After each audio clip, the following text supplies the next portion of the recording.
Há algum tempo atrás, com câmeras de televisão, um guia israelita, eu estava em cima de um pedaço de terra que ficou famoso no mundo inteiro, representado por Hollywood, e ainda mais importante pelo que aconteceu ali há quase 2000 anos atrás. O lugar é chamado de Masada. O nome em inglês parece dar a importância do que é, do castelo. Se há alguma indicação na Bíblia a respeito desse lugar, é quando a Bíblia usa o termo que Davi foi até aquela fortaleza. O termo fortaleza aqui significa esse lugar de Masada. Foi ali onde centenas de patriotas judeus, ao invés de se entregarem aos romanos, cometeram suicídio. Eu estive ali outro dia enquanto o vinho soprava sobre aquela terra vazia. Eu olhei para as ruínas que estavam ali já faziam quase 2000 anos, quando o grande general romano tinha feito sua rampa de terra quase até o topo de Masada.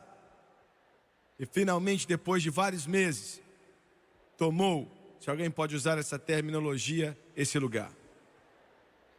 Eu olhei ao meu redor e dava para ver o vento soprar, soprando sobre o Mar Morto, levantando aquela poeira naquela seca terra de Masada. E eu me pergunto aonde estiveram as legiões romanas? Aonde estão os generais que governaram o mundo por 1 milênio? Roma não existe mais. Os Césares já não existem mais e os seus generais também não. Mas Israel e a estrela de Davi ainda vivem.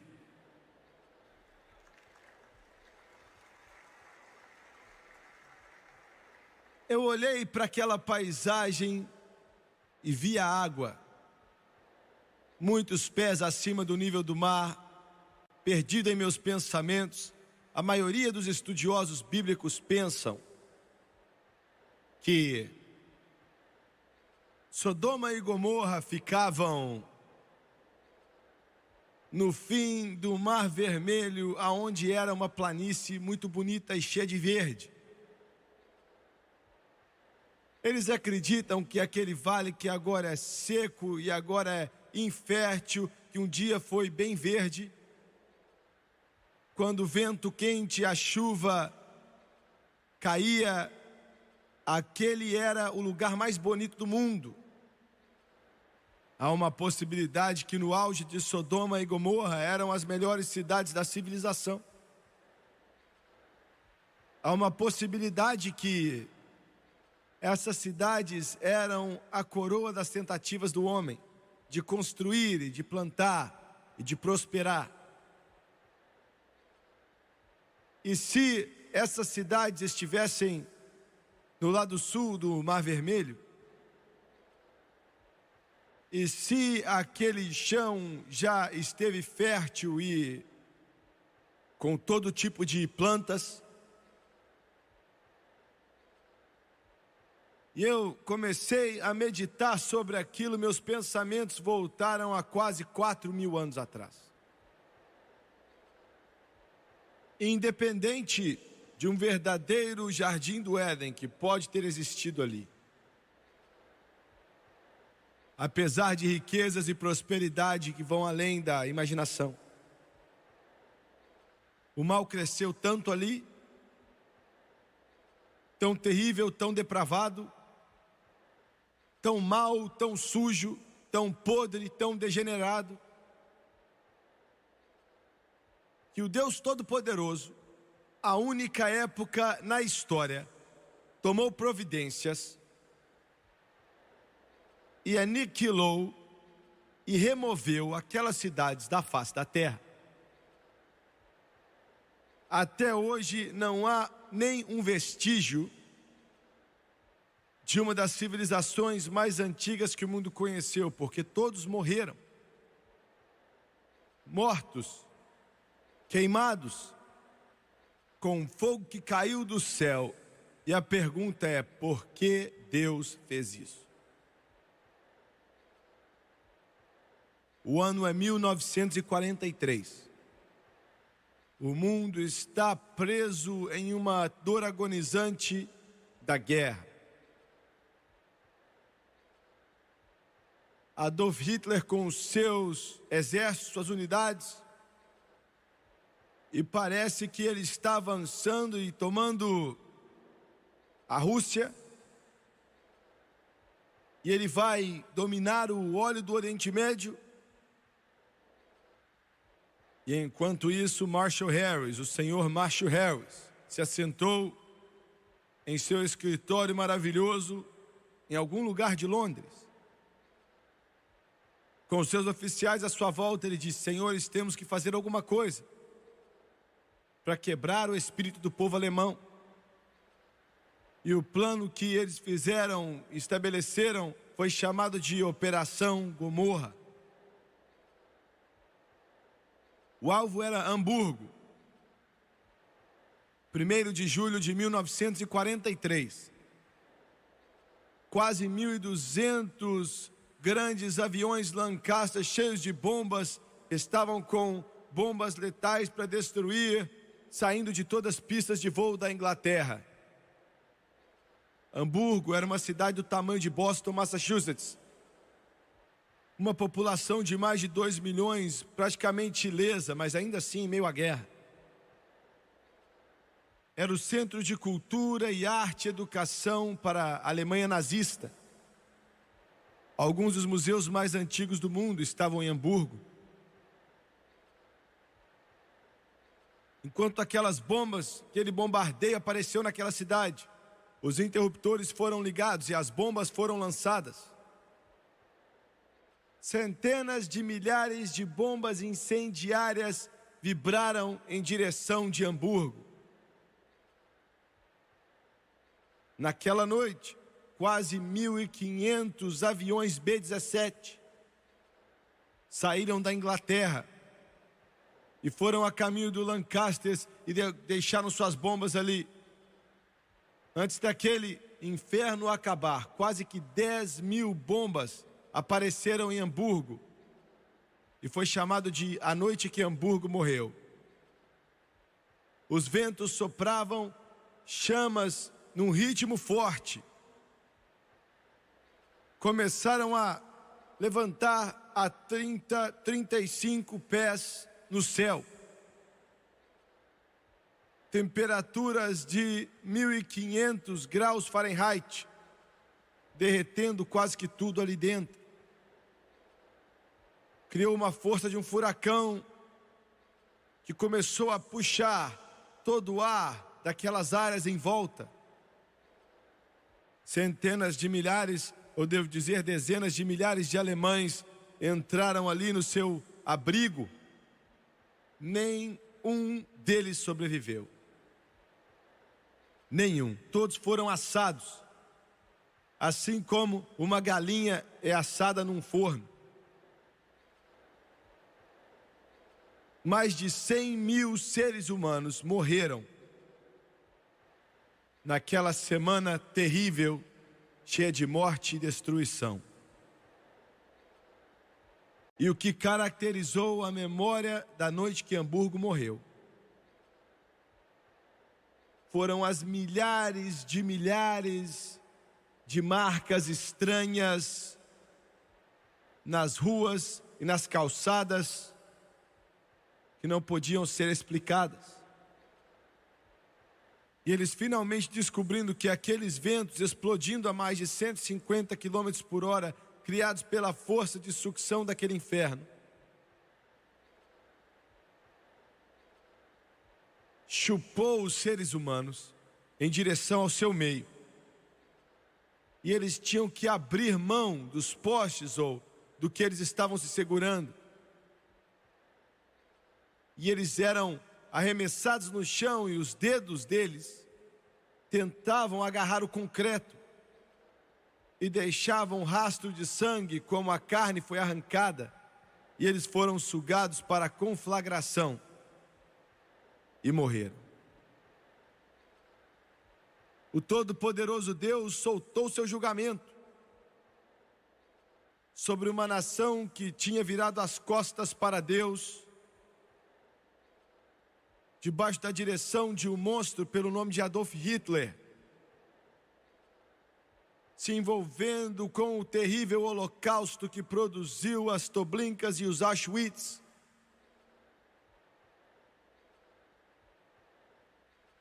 Assassinando 6 milhões de judeus. E lançou o mundo em uma guerra. E eu faço a pergunta nessa noite. Pensamos em Sodoma e Gomorra. Pensamos no Deus Todo-Poderoso que se assenta no céu. E nos fazemos a pergunta: por que ele tomou essa atitude que fez com que todo ser humano fosse perdido? Por que ele permitiu que a Alemanha nazista fosse queimada? E minha resposta tem que ser que Deus Todo-Poderoso, Ele extirpou essas nações malignas através de misericórdia. Isso soa estranho? Porque Ele olhou para gerações futuras e viu que se esse câncer terrível do pecado tivessem continuado, ido adiante, você não estaria aqui nessa noite, a civilização não existiria como a conhecemos hoje. E como um cirurgião tira o câncer de um paciente, para que o corpo possa viver, o Deus Todo-Poderoso removeu um câncer desse mundo para que o corpo político possa sobreviver. E faço a pergunta: seria possível hoje em dia que os Estados Unidos da América possa ser mais perverso que Sodoma e Gomorra? Jesus mesmo, falando dos grandes moveres do Espírito Santo em Cafarnaum, ele disse, em seu ministério enquanto esteve aqui na terra, ele disse que se as obras que foram feitas em vós, falando nessas cidades, tivessem sido feitas em Sodoma ou Gomorra, teriam arrependido há muito tempo atrás, em cinzas e pano de saco. Os Estados Unidos da América nessa noite já viu mais visitações de Deus, mais moveres do Espírito Santo enviados por Deus, mais misericórdia enviada por Deus e mais bênçãos enviadas por Deus do que qualquer outra nação na face da terra já experimentou em toda a sua história. E ainda assim quer o pecado. E ainda assim quer o pecado. Estamos experimentando o maior mover de Deus que o mundo já viu, mas ao mesmo tempo há um outro rio fluindo logo ao lado dele. Desse rio de vida, está fluindo na direção oposta. E é um verdadeiro esgoto de iniquidade que é impossível de se descrever. Veja bem, quando Deus Todo-Poderoso dá misericórdia e luz a um povo, aquele povo que muito é dado, muito é cobrado. E nossa nação hoje está ficando cada vez mais e cada vez mais e cada vez mais no seu pecado, na sua maldade, na sua iniquidade, como se estivéssemos fechando o punho e colocando na cara de Deus. Eles nos dizem que o Deus Todo-Poderoso e o seu grande amor e misericórdia vai ignorar o pecado, ignorar a iniquidade, ignorar a maldade. Mas eu quero te dizer, todo pecado precisa ser punido. Toda iniquidade precisa ser julgada. Eu não sei como vai acontecer ou quando vai acontecer, mas por causa da grande luz do Evangelho que foi mostrada para essa nação, e a maioria das pessoas dessa nação tem virado as costas para Deus e estão pecando hoje como nenhuma outra nação pecou. Esta nação eventualmente vai ser julgada. Eu não sei como vai ser. Eu oro para que você nunca veja.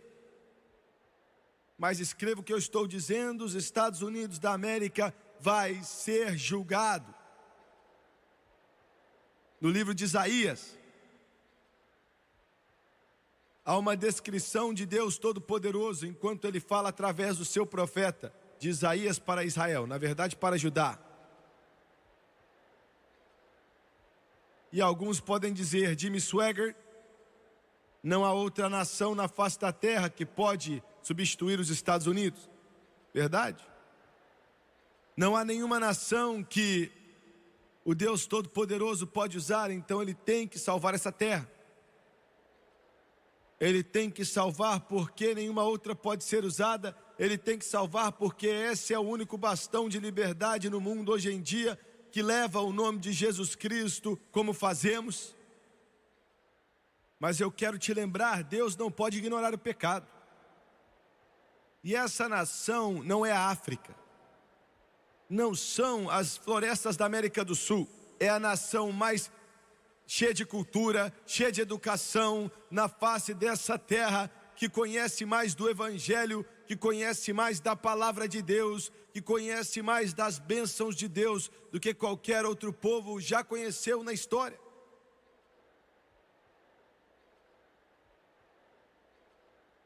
Por muito tempo em nossas igrejas, Deus tem sido visto como um bobo. Ele tem sido visto como um Papai Noel glorificado. Ele tem sido visto como se fosse um gênio da lâmpada santo. Eles têm ilustrado ele como se fosse um Deus da Grécia antiga. Mas eu quero te lembrar que o Deus do Antigo Testamento é o mesmo Deus que vive no Novo Testamento. O mesmo.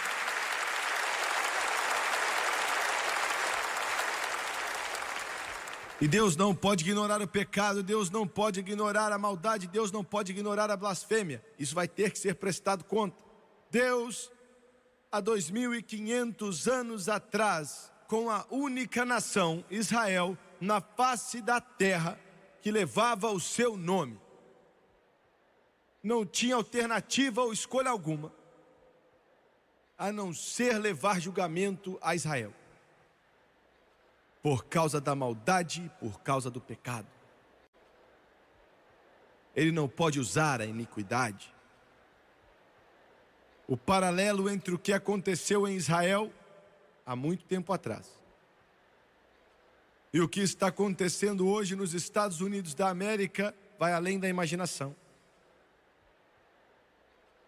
Isaías 3, começando no versículo 1 até o 3. Isaías, o profeta, há 25 anos atrás, profetizou essas palavras. É como se ele estivesse escrevendo os editoriais, é como se ele estivesse escrevendo as manchetes do New York Times, ou dos Los Angeles Times, ou do Washington Post, ou do Dallas Times Herald.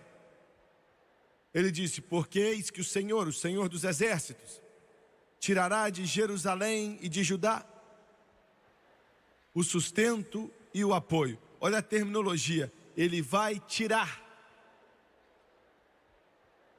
todo o sustento de pão e ao sustento de água.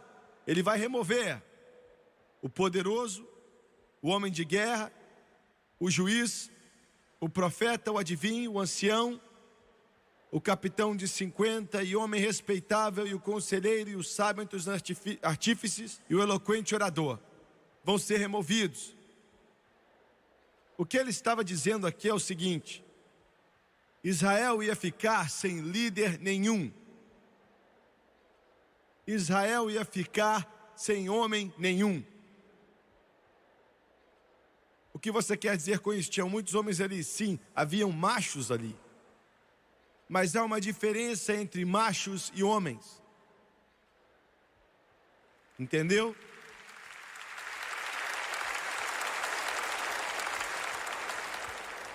Aonde estão os homens na América?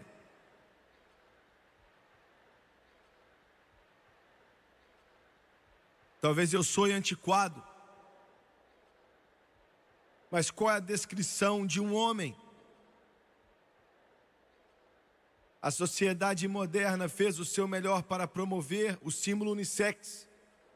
O homem parece a mulher e a mulher parece o homem.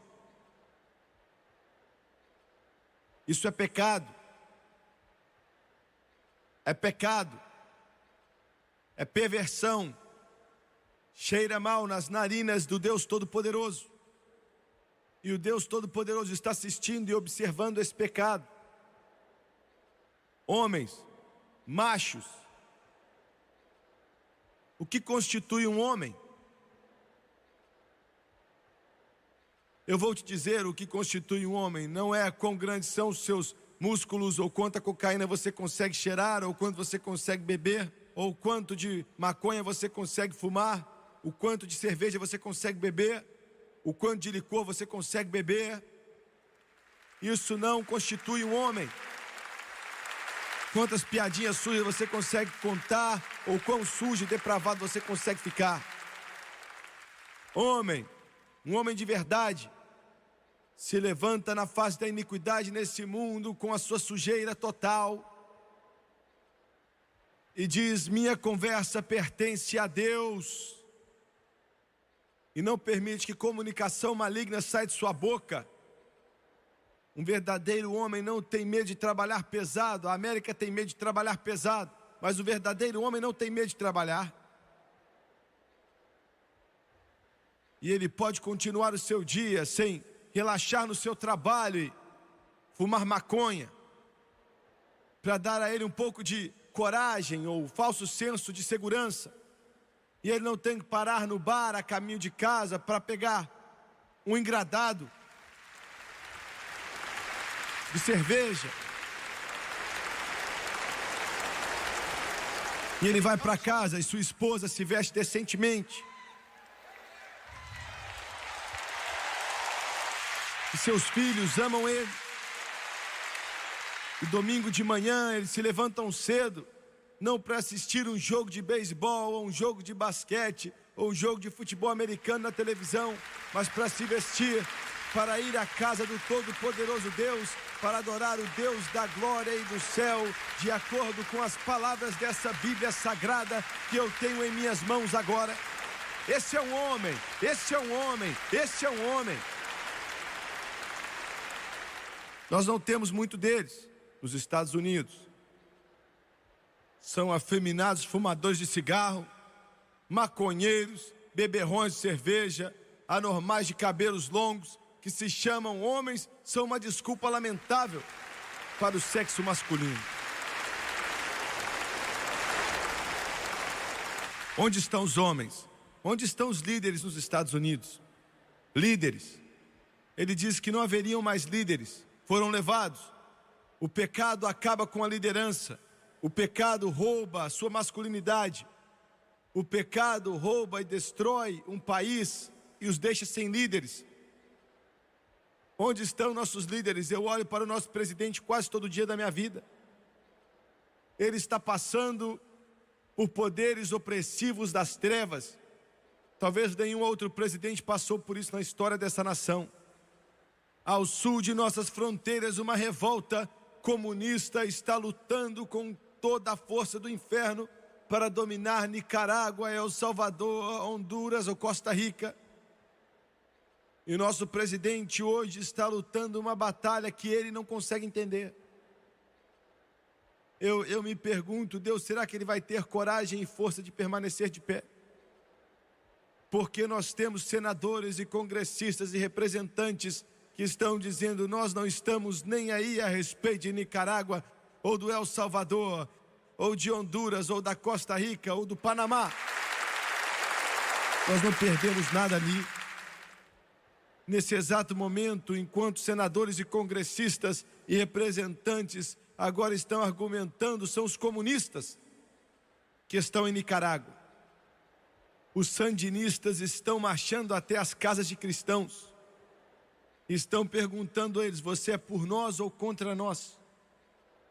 E quando os cristãos dizem: estamos servindo a Jesus Cristo, eles pegam um grande pincel, colocam em um grande balde vermelho e jogam na parede e dizem: nós vamos matar você. Os sandinistas já se gabam: somos marxistas, leninistas, comunistas. E eles se gabaram: vamos fechar toda a igreja e assassinar todo cristão. Podemos nos assentar aqui nos Estados Unidos e dizer que não estamos nem aí. Ore pelo seu presidente. E ore por aqueles socialistas sem Deus, aqueles liberais, para que eles venham a ter coragem suficiente de se levantar contra a escuridão totalitária do comunismo. A Igreja de Jesus Cristo está crescendo hoje na América Central como nunca antes. Eles estão sendo construídas e cheias na sua capacidade total, e Satanás está tentando acabar com isso. Não é somente um conflito político ou um conflito militar, é um conflito espiritual também. Essa é a razão verdadeira, um conflito espiritual. Peça a Deus para dar ao seu presidente a coragem e a integridade de se levantar e dizer: nós vamos fazer o que nós tivermos que fazer para tirar os comunistas da América Central, para que aqueles países possam conhecer a liberdade e a democracia e que possam adorar a Deus, assim como podemos adorar a Deus aqui agora, nos Estados Unidos da América. Alguns de vocês me assistindo pela televisão dizem: Jimmy Swaggart, eu não estou nem aí para isso. É melhor você ficar. É melhor você ficar. Você diz: eu não quero que o dinheiro do meu imposto vai comprar armas lá para tirar algum governo comunista. É melhor você ficar interessado, porque eu quero te lembrar que depois vai vir o El Paso, depois vai vir Tucson, eu quero te lembrar que depois é Denver, eu quero te lembrar que depois é Nova Orleans. Precisamos de líderes. Líderes. Onde estão os MacArthurs hoje em dia? Eu estive no corregedor aonde ele andou através daquelas águas sujas, porque ele fez uma promessa para o povo filipino: nós vamos voltar. Deus nos dê MacArthurs, Deus nos dê Eisenhowers, Deus nos dê homens que vão se levantar hoje em dia, líderes que se levantam por algo. Onde estão os líderes?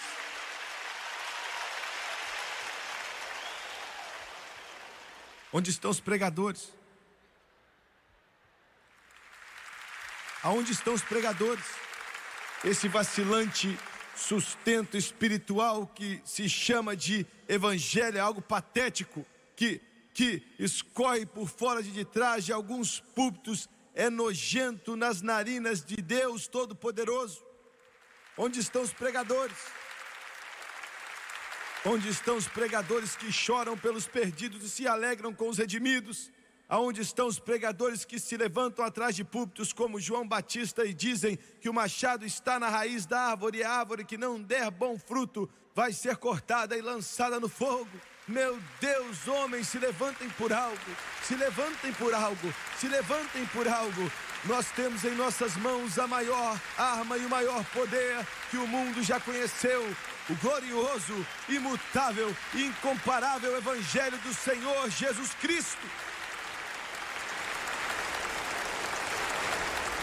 Aonde estão os pregadores? Aonde estão os pregadores? Aonde estão os pregadores que não têm medo de chamar o pecado de pecado? Que o inferno é quente e o céu é puro? Que clamam contra a apostasia?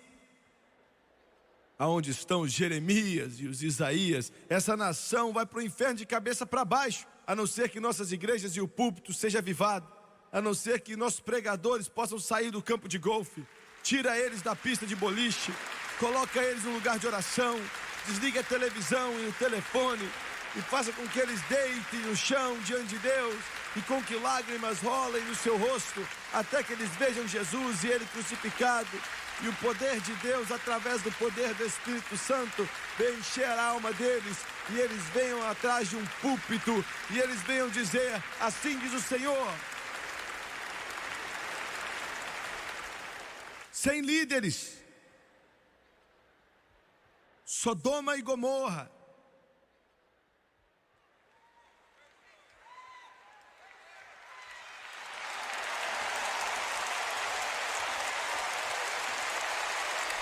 Isaías 3:5. E o povo será oprimido, um será contra o outro, e cada um contra o seu próximo. Anarquia sem lei. É como se Isaías estivesse falando da América. Anarquia. Há pouco tempo atrás, a maravilhosa ACLU,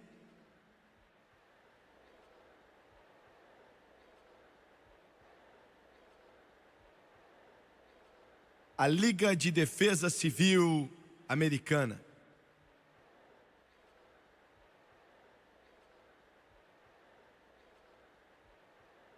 tinha que ser chamado de Liga Criminosa Americana. Processou o presidente Reagan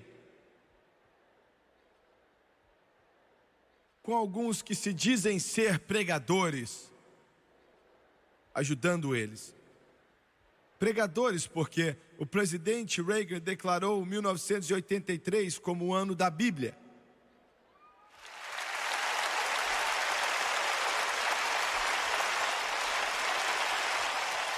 A União de Direitos Civis Americanos foi fundada pelo Roger Baldwin, que era um membro de organizações comunistas suficientes para acabar com uma nação. Essas pessoas malignas têm uma coisa em mente, e é destruir a textura da maneira americana de viver.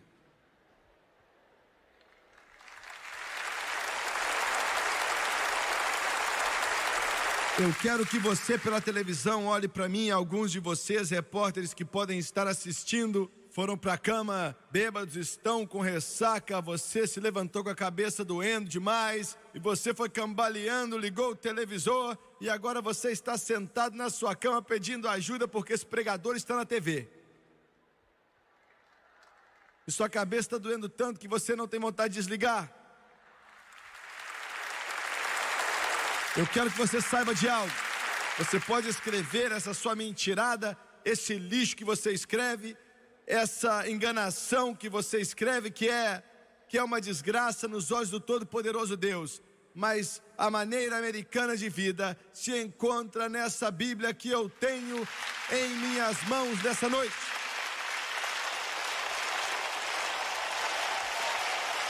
Essa é a América. Essa é a América. Essa é a nação americana. A Bíblia, a palavra do Todo-Poderoso Deus. Essa é nossa nação de mar a mar.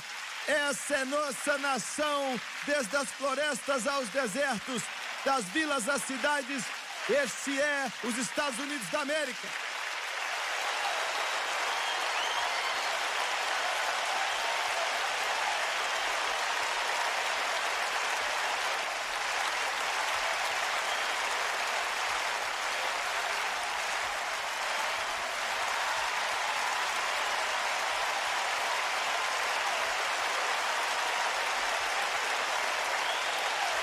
Isso, a palavra do Deus Todo-Poderoso.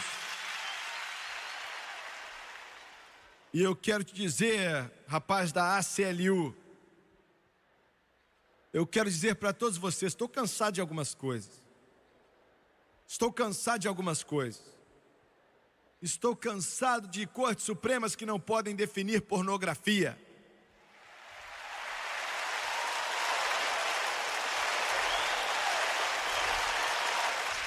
Estou cansado de tribunais que fazem leis para salvar o caracol do Tennessee, mas não tem lei para salvar os mais de 1,5 milhão de bebês que são assassinados por aborto o ano inteiro.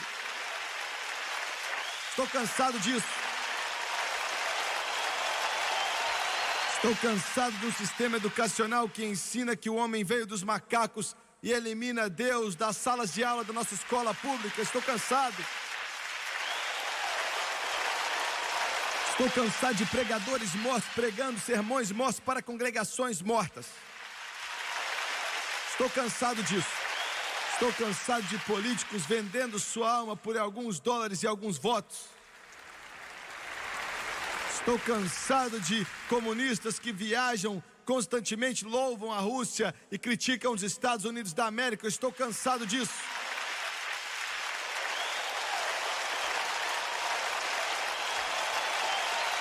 Estou cansado disso. Eu estou cansado desses roqueiros que tomam pílula, fumam cigarro, cheiram cocaína, bebem cerveja, deixam o cabelo crescer, que são considerados exemplo para os nossos jovens. Estou cansado disso.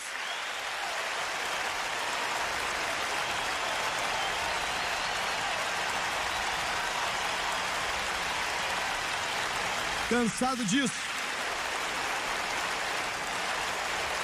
Estou cansado dessa sujeira podre que passa na minha televisão, considerada como entretenimento. Estou cansado disso. Estou cansado da evolução, humanismo, secular, materialismo e comunismo. Estou cansado disso. Estou cansado do grande Estados Unidos da América tomando tapa por todo tipo de ditador que aparece na face dessa terra, enquanto nós cruzamos os braços e pedimos desculpa para os Comines, os Gadafis e os Castros. Eu já cansei disso.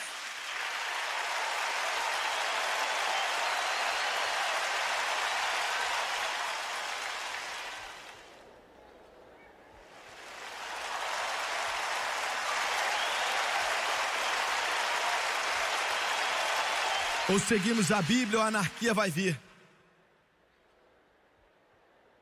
Isaías 3:4. Mais uma vez. Eu quero ler a última parte de Isaías 3:5. O menino se atreverá contra o ancião e o vil contra o nobre. Os idosos são desconsiderados nos Estados Unidos hoje.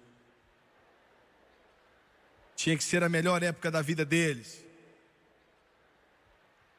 Mas eu tenho uma notícia para você. Eu tenho uma notícia para você, vocês que andam na dignidade e na experiência e na sabedoria de anos. O humanismo secular encontrou uma resposta para o seu problema. É chamado de eutanásia.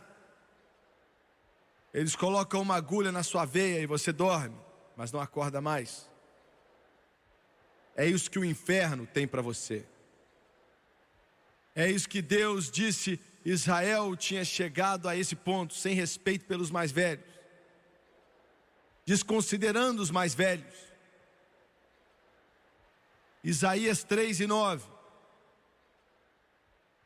O aspecto do seu rosto testifica contra eles e publicam os seus pecados como Sodoma, não os dissimulam.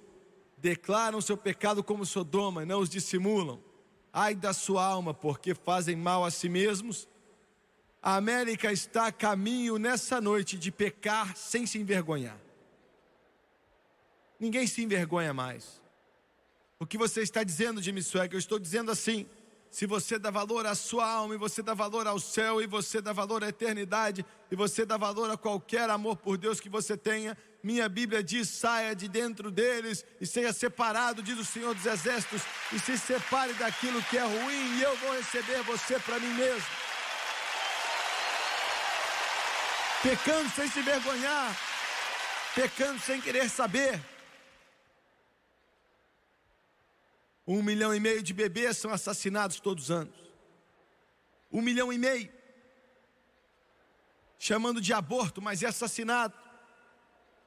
Você pode falar do jeito que você quiser, mas para mim e na mente de Deus isso é assassinato. Assassinato. Assassinato.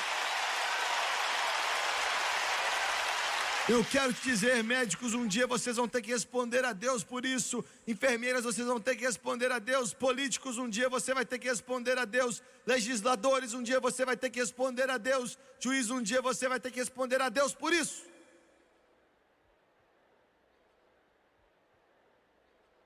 Nos anos 60, a revolução sexual começou. Todas as restrições foram jogadas fora e pessoas começaram em orgias e sujeira, quebrando as leis do Todo-Poderoso Deus, enquanto riam dos 10 mandamentos e zombavam, faziam piada com eles. Hoje o pecado está indo atrás deles. Somente em 1983, 500 mil novos casos de herpes genital foram achados. Milhões de americanos estão afligidos e afetados com essa doença venérea que é incurável. E menininhas estão correndo para o médico, chorando e dizendo: o que eu vou fazer? Ninguém quer casar comigo agora, ninguém vai me querer. Quando Deus diz em sua palavra para não fazermos alguma coisa, jovens, Ele não está tentando manter algo bom de você. Ele está dizendo: vocês não devem por um propósito e com uma razão.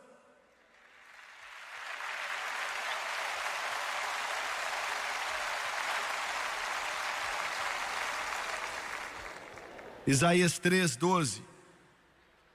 Os opressores do meu povo são crianças.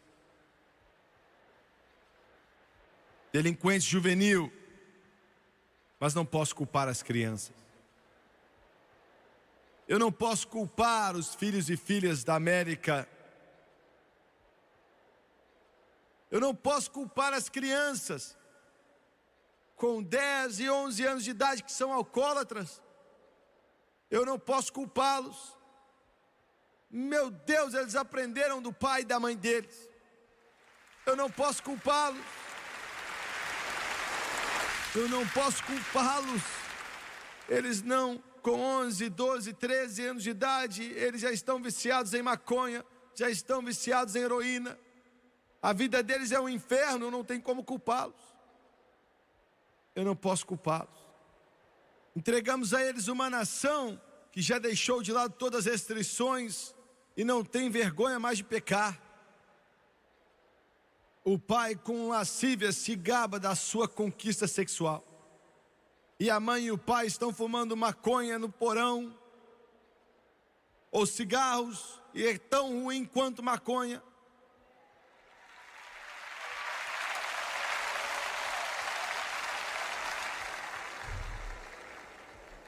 Bebendo tanto álcool para afogar a nação. Você está me ouvindo? Liga o televisor e a sujeira que passa ali não se pode descrever. Teve um tempo em que os pais cristãos ensinavam os filhos que eles não deviam se associar com as danças modernas do dia a dia, mas hoje a televisão trouxe isso direto para o nosso lar. É chamada de ouro sólido. Mas várias outras coisas. E então alguns shows de debate cristão vem aceitar que aquele apresentador vá até a sua plataforma e anuncie eles como um grande cristão para o mundo. Deus tem misericórdia de nós e nos perguntamos por que nossos filhos estão com as mentes atormentadas e o coração deles está partido e eles são lançados fora. Nós perguntamos. Alguns de vocês estão determinados a ficarem nervosos comigo, mas olha, outros já ficaram nervosos comigo antes.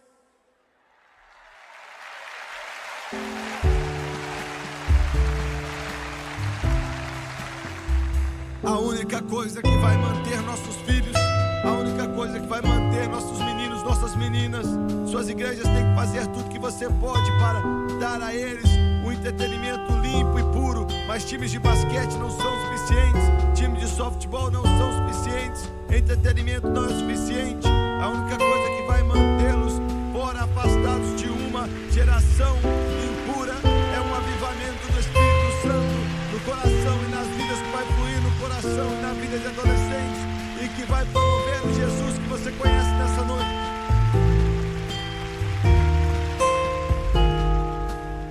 Revistas masculinas de hoje estão promovendo o incesto. Na sua sujeira espiritual, nessa busca pervertida da sua mente por imoralidade. Você não vai gostar do que eu tenho para dizer, eu vou receber muita carta de vocês, mas esses homens têm que tomar um tiro.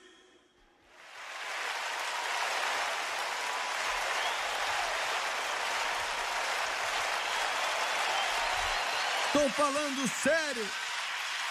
Estou falando sério. Brincando com as almas das crianças. Crianças crescendo sem Deus. São criados por cerveja e televisão e nos perguntamos por que são como são. Um psicólogo humanista disse outro dia que devíamos ensinar os nossos filhos como xingar. Psicólogo, se você estiver assistindo a essa programação, antes de você mudar o canal ou desligar, você é o homem mais estúpido e ignorante, maluco, que já se chamou de ser humano e está respirando o ar de Deus na terra.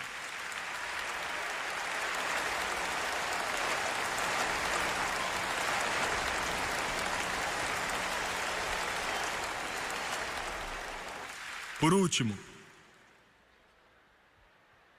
Isaías 3,16, diz ainda mais o Senhor. E você se pergunta, ele ainda não acabou?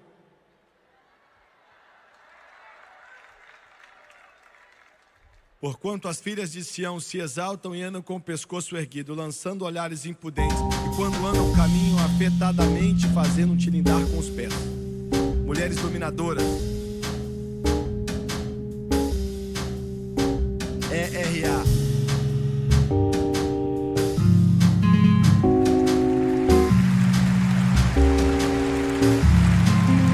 Eu oro a Deus para que os meus netos nunca tenham que carregar um rifle ou uma metralhadora, ou tenham que ficar deitado numa lama em algum campo de batalha.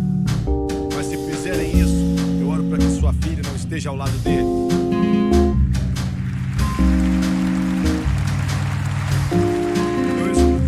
Feminista doentia outro dia pela televisão.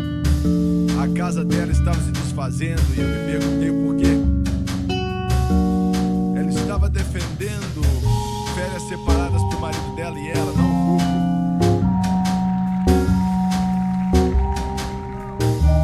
Então ela estava morando com aquele homem e aquilo foi embora quando ele mandou ela embora de casa depois de um tempo, e agora ela está na televisão espirrando seu veneno.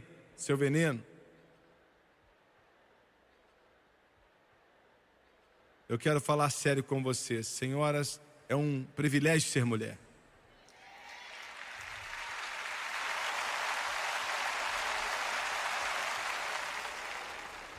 É um privilégio e uma honra ser bonita e amável e feminina.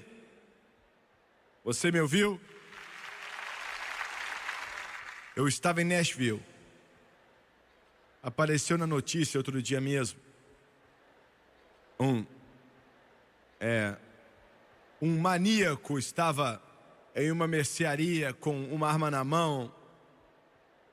Ele já tinha assassinado algumas pessoas em sua vida. Chamaram a polícia e os dois policiais no carro eram um homem e a outra era uma mulher. Eu não estou falando de uma forma ruim daquela mulher. Eu considero ela com muito respeito. E uma das pessoas, um dos clientes ali na loja, quebrou a loja tentando fugir. E ele estava gritando, não atire, e ela o matou. Um outro saiu gritando, não atire, mais um cliente, e ela o matou. O dono saiu e ela atirou nele também. Eu não questiono a integridade dela ou a coragem dela de forma alguma.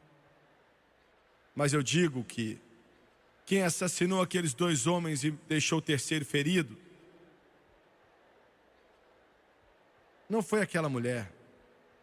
Foram nossas leis ridículas de tentar fazer o que nunca foi a intenção de Deus. Aquela mulher não tinha que estar naquele uniforme, naquele carro.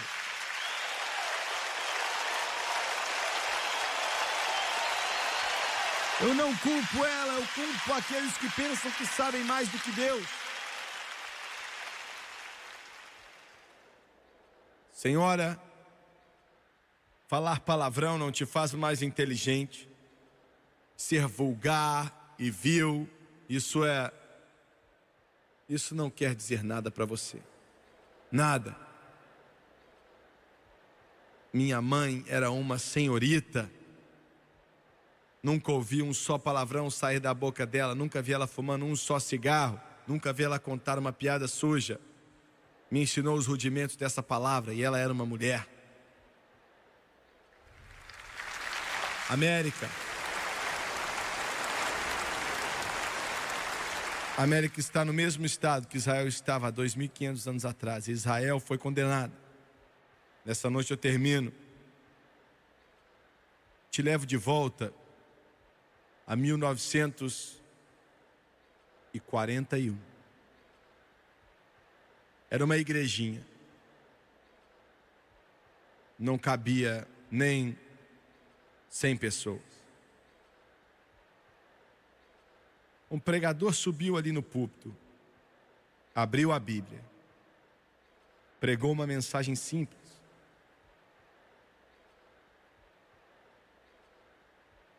Naquela multidão estava um homem e sua esposa, jovem, com um garotinho de 6 anos. O Espírito do Santo Deus se moveu naquela igrejinha naquela noite. E aquele homem, debaixo de uma convicção pesada do Espírito Santo, veio com sua esposa, desceu até o altar e disse sim para Jesus Cristo. Eram os meus pais. Eu tenho que te dizer, a força da América não está em nossos aviões, ou nossas bombas, ou os nossos grandes submarinos. Mas a força da América está na graça maravilhosa, com um doce ao som que salvou um pecador como eu. Está na Rude Cruz, onde um dia eu vi meus pecados. Está em Deus. Como eu disse ontem à noite, nós vamos ser governados por Deus, ou vamos ser governados por tiranos. Abaixe sua cabeça, por favor.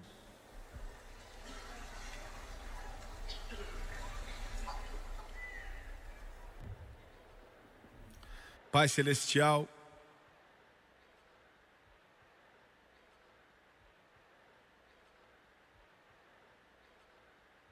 eu te peço, envia o avivamento. Envia o avivamento, Deus, que nos leve para casa. Que venha nos colocar de joelhos e diante do Senhor, nos dê avivamento. Nos dê avivamento que traga os nossos filhos de volta para Jesus. Que venha colocar um fogo do Espírito Santo no coração dos pastores. Nos dê avivamento.